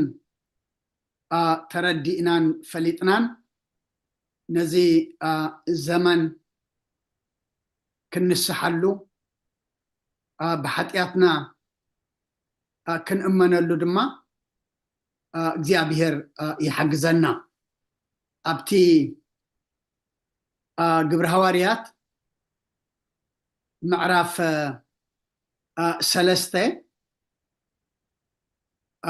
ቁፅሪ 19 ቁፅሪ 20 እንታይ እዩ ዝብል?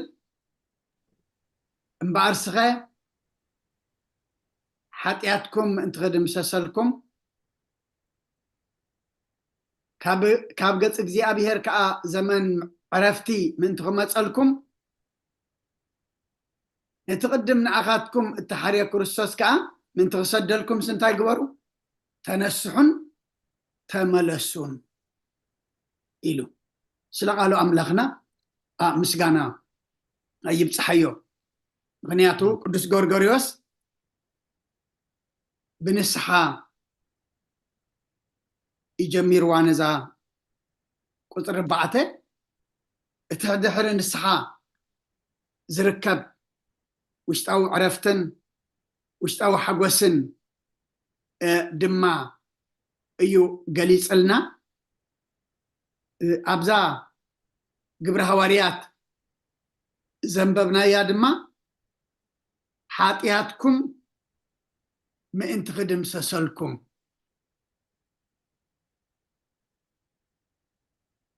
ያቱ እቲ ዝተፈላለየ ኣብ ዘፀኣት ኣብ ደቂ እስራኤል ይቕረታ ኣብ ግብፃውያን ዝወረደ መቅፃዕቲ ዝተፈላለየ ብሰንኪ ምንታይ እዩ? ብሰንኪ ዘይምምላሶም እዩ። ንስሓ ማለት ምምላስ ምጣዓስ እዩ እሞ ንሕና ድማ ምዚ እናኣትዎ ዘለና ሓድሽ ዘመን ሓጢያትኩም ምእንቲ ክድምሰሰልኩም እዩ ዝብለና ዘሎ። ካብ ገጽ እግዚአብሔር ድማ ዘመን ዕረፍቲ ምእንቲ ክመፀልኩም እዚ ዘመን እዚ ዘመን ዕረፍቲ ክኾነልና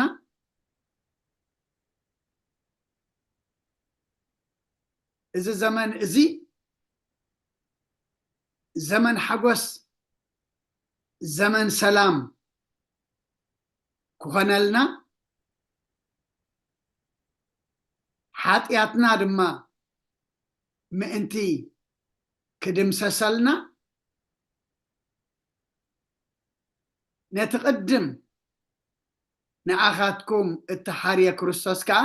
ምእንቲ ክሰደልኩም ስንታይ ግበሩ? ተነስሑን ተመለሱን እሞ ነዚ ዓመት እዚ ናብ ኣምላኽ እንምለሰሉ ተመሊስና እንንስሓሉ ካብ ኣምላኽና ዕረፍቲ ሓጎስ ሰላም ረድኤት በረኸት እንረኽበሉ ዘመን ድማ ይግበረልና ስለኩሉ እግዚአብሔር ኣምላኽና ምስጋና ይብፅሓዮ እንኳ ካብ ዘመነ ዮሃንስ ናብ ዘመነ ማቴዎስ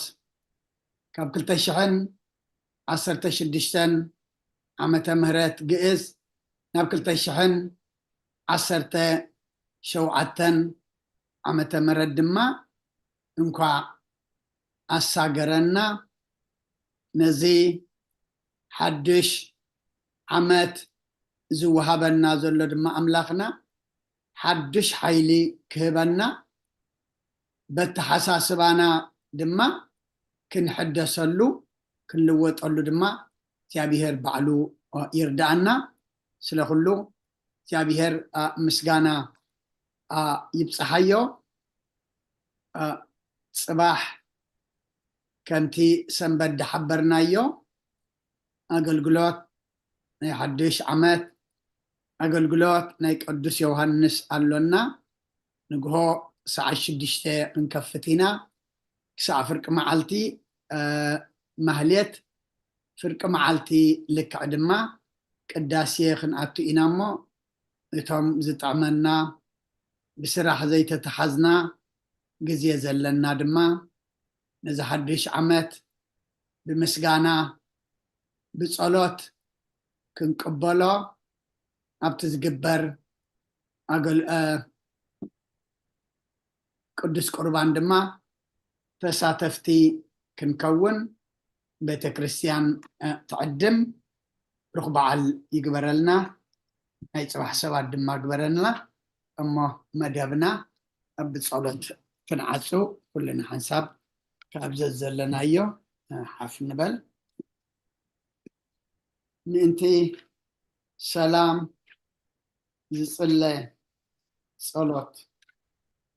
ከም ብሓድሽ ኩልን ዝሕዚ እግዚአብሔር በጎይታናን መድሐናን ኢየሱስ ክርስቶስ ምእንቲ ሰላም ዝሓንትን ልዕሊ ኩሉ ዝኾነት ቅዱስ ቤተ ክርስቲያን ንልምና ኣሎና ኣብ ልዕሊ ህዝብን ምእመናንን ብዙሕ ሰላም ክህብ ንኩሉ ሰላም ስልጣን ዘለዎ እግዚአብሔር ኣምላኽና እዩ ምእንቲ ሰላም ጸልዩ ሰማያት ትነብር ኣቦና ስምካ ይቀደስ መንግስትኻ ትምጻእ ፈቃድካ እንተ ኣብ ሰማይ ከምኡ ድማ ምድሪ ይኹን ንዕለት መግብና ሎሚ ሃበና ንሕና ንዝበደሉና በደሎም ከም ዝሓደግናሎም በደልናን ኣውሳና እንደገልና ካብ ክፉ ኣድሕነና እምበር ኣብ ፈተና ይተእትወና መንግስትን ሓይልን ክብርን ዘለዓለም ናትካ እሞ ኣሜን ኦዝትየ ማርያም ብናይ ቅዱስ ገብርኤል መልኣክ ሰላምታ ሰላም ለክለኹ ህሊናኸ ድንግል ኢኺ ስጋኸ እውን ድንግል ኢኺ ወደ እግዚአብሔር ፀባዖት ጎይታ ሰራዊት ሰላም ለክለኹ ንስኺ ካብ ኣንስቲ ብርክቲ ኢኺ ፍረ ከርስኹም ብሩኽ እዩ ኦ ምልእተ ጸጋ እግዚአብሔር ምሳኺ እዩ ኦ ፍስሕቲ ደስ ይበልኪ ኃጢአትና ሰሪየልና ናፍቲ ወድኺ ኢየሱስ ክርስቶስ ምእንታና ምሕረት ለምንልና ኣሜን ኦ ንኩሉ እቲ እግዚአብሔር ልምነካን ማልደካን ኣለና ኦ ንጉስ ሰላም ሰላም ሃበና ኩሉ ሂብካና ካብ መኦ እግዚአብሔር ኣጥርየና ጸጋ ካብ ነፍሰልና ጀካ ንፈልጦ ዋዕዳ ኣምላኽ ይብልናን ቅዱስምካ ንሰብ ንፅውዕን ኣለና ኣብ ሰማያት ዘለኻ ንስኻ ሰላም ከዕብለ ነፍሲ ኩልና ዓድር ኣብዚ ዓለም ዝብንባርና ብሰላም ሓሉ ኩሎም መራሕትን ሰበት ስልጣን ብቅዱስምካ ሰላም ሃቦም ኣብ ዙርያናን ዘሎ መኳንንታይ ዛብ ከዓ ምክርሃብ ኣብ ምእታውናን ምፃናን ዘሎ ጉራውትናን ብኩሉ ሰላም ሓልዎም ብህዱእን ብቕኑዕን ህይወት ክንነብርን ብኩሉ ሰናይ ኣምልኾ ድማ ንዓኻ ንእግዚአብሔር ብምፍራሕ ሕያውነት ክንርከብን ክርስቶስ ምስኡን ምስ መንፈስ ቅዱስን ምስጋናን ጽንዓትን ብኡ ዘሎካ ሎምን ኩሉ ሰዓን ንዘለዓለም ዓለም ኣሜን መሓረ ኣምላኽ መሓረና ይቕረበኻለ ኣምላኽ ይቕረበለልና ሰዓት መዓልቲ ዝባረካልና ቅዱስ እግዚአብሔር ኣምላኽና ሰዓት ዛምሸት እዚኣ ድማ ባርኸልና መንፈስካ ምርሓና ሓይልኻ ደግፈና ግብርና ሓዲግካ ተዓርቐና ከም ምሕረትካ እምበር ከም በደልና ይትኺደና ወዲ ሰብ መወዳእቱ እንተፀበቀ እሞ መወዳእታ ኩልና ድማ ፀብቀልና ንዓለም ሰላም ነዛ ዘለና የሃገር ሰላም ንሃገርና ንህዝብና ንጎራብትና ኣብ መንጎና ድማ ሰላም ሃበና ቅዱስ እግዚአብሔር ኣምላኽና እዚ እናኣትዎ ዘሎና ዘመን ድማ ንሕና እንሕደሰሉ ንሕና እንልወጠሉ ዘመን ግበረልና አሜን ኣብ ዓለም ኩሉ ድማ ኣምላኽና ንጉስ ሰላም ጎይታ ምሕረት ንስኻ ኢኻ እሞ እዚ ዓመት እዚ ሰላምካ ምሕረትካ ድማ ካባኻ እንቕበለሉ ግበረልና አሜን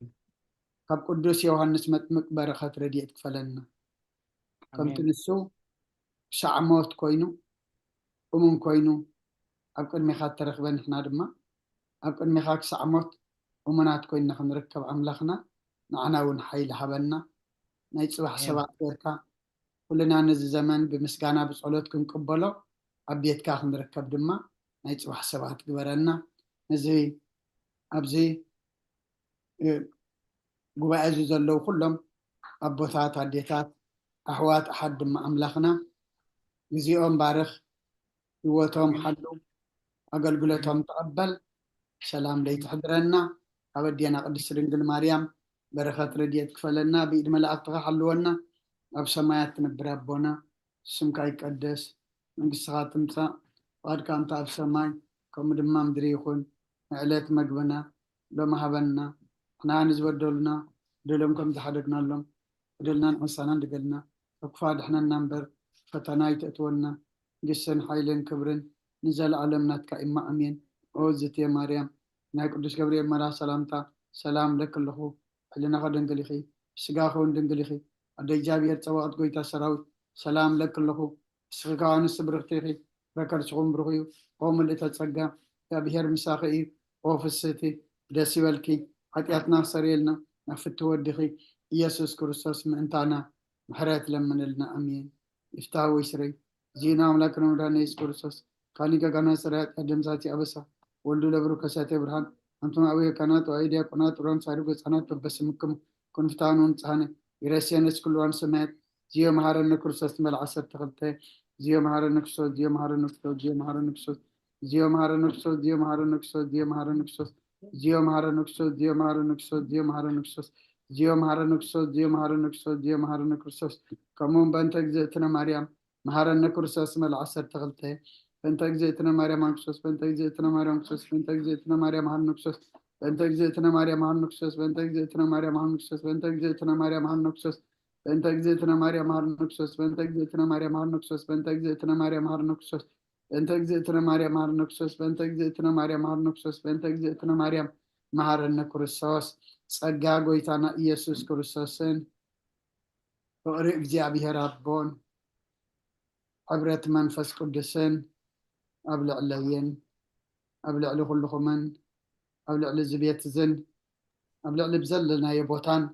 ቅፅፍን ድርብን ኮይኑ ይውረድ ክብርን ምስጋናን ንኣምላኽ ይኹን እና ከዓብፅሓና ብርኹም ምሸት ይረልና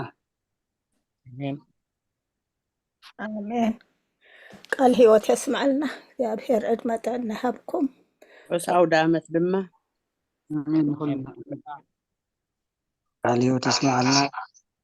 ሮስ በዓል በስ በዓል ይግበረልና መባልዕትና ሰላም ዘለዎ ኣብ በዓል ይግበረልና አሜን ቃል ህይወት የስማዓልና ተምሃርናዮ ልትናሕድሮ ፕሮክሌይቲ ስለዝነበረና ናይ ትምህርቲ ግዜ እግዚአብሔር ዝተመስገነ ይኹን። ቃለ ህይወት የስማዓልና ርሑስ ኣውደ ዓመት ይግበረልና። ብሩኽ ለይቲ አሜን ኩለና ቃል ህይወት ያስማዓልና እንተበና አገልግሎት ሙባረክ ኩላትኩም ብሩኽ ለይቲ ኩለና